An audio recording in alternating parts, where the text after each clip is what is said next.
cold out there. Brr. Cold War, Cold War, Cold War. New ice age in relations with the West.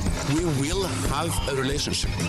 The question is, what kind of relationship? Maybe the kind of relationship where Russia is the threat and NATO is the peacemaker.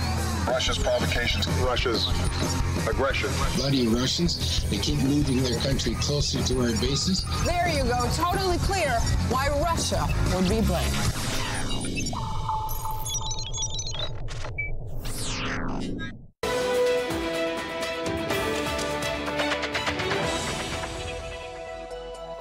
Now, raising children is a costly business and it can be tough deciding whether it's mum or dad who gives up work. Sweden, though, is one of only a few countries which give generous social benefits to both parents if they want to stay at home.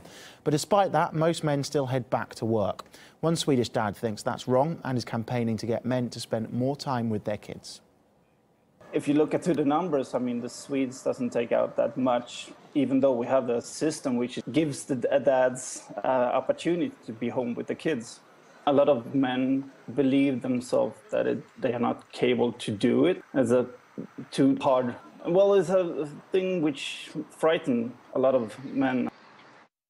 In Sweden, both parents can share up to 480 days or 18 months of paid parental leave, but only 12% of Swedish men choose to share the maximum amount with their children's mothers. Johan hopes his publicised photo collection called Swedish Dads will inspire men to take advantage of paid days off to enjoy precious time with their children.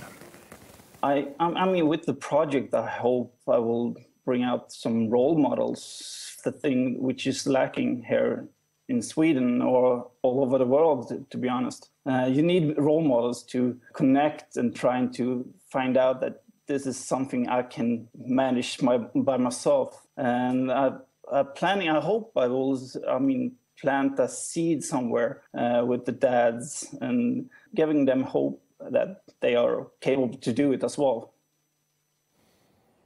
In the US state of Texas, a bill is being considered which could give teachers the right to kill students. It would allow lethal force to be used against students without risking legal repercussions. RT.com explains what's behind the bill. Also online, how your shopping is keeping tabs on you. Research suggests just 4 transactions are enough to pinpoint who and where you are.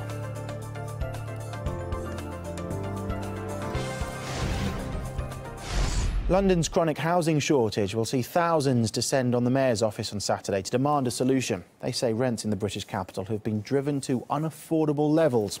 Elsewhere in the UK, communities are rallying round to help others struggling to keep their homes, as Anastasia Cherkina reports. My home is my castle, a concept on its way to becoming utopian for a rising number of Brits who face being kicked out onto the streets. 63-year-old Tom Crawford is fighting cancer. A law-abiding citizen his entire life, Tom is also fighting against a system which he says terrorizes people like him.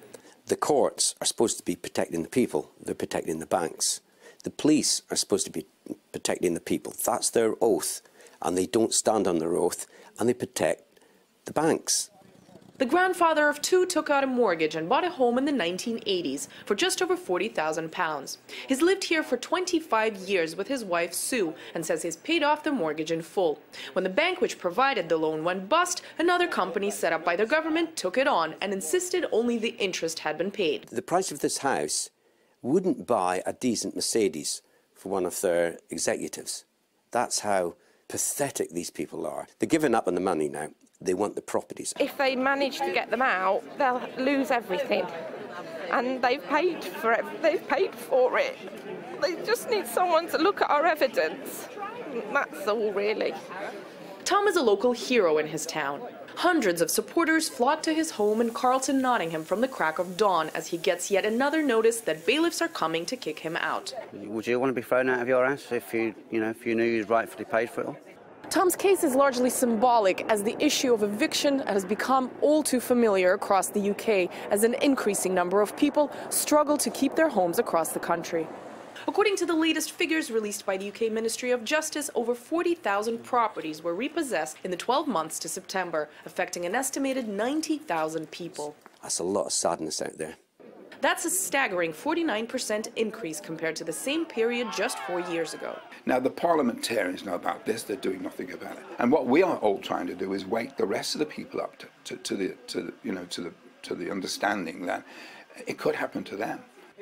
Stagnating wages combined with a skyrocketing cost of living are the contributing factors in most eviction cases. But stories like Tom's show that the problem is much more complicated. We have the evidence, we have the facts to present to the court, and the courts ignore us. The courts say we're not interested in that.